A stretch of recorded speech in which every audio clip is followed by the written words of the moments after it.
আমরা 1 এপ্রিলটা একটু চেঞ্জ করে আজ থেকেই তাদের অ্যাকাউন্টে টাকা যাবে। স্কলারশিপটাকে আমরা বাদ দিয়েছি, কারণ ওটা তার পড়ার জন্য লাগে, সেটাকে আমরা ধরছি না। বাদবাকি অন্য কোনো স্কিম না পেয়ে থাকলে তারা সকলেই, আমরা বলেছিলাম 1 এপ্রিল থেকে টাকাটা তাদের অ্যাকাউন্টে যাবে।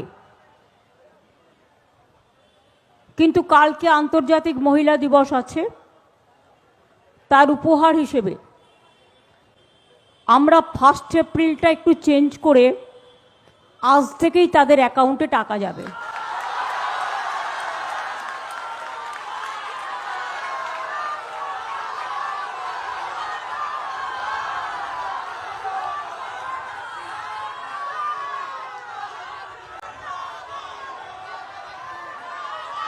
একুশ থেকে 40 বছর পর্যন্ত যারা আছেন তাদের প্রায় 90 লাখ থেকে 1 কোটি, 21 বছর থেকে 40 বছর পর্যন্ত প্রায় 90 লাখ থেকে 1 কোটি ছেলেমেয়েরা এই দরখাস্ত করেছেন, যারা অন্য কোনো স্কিমে নেই, শুধু স্কলারশিপ পায়।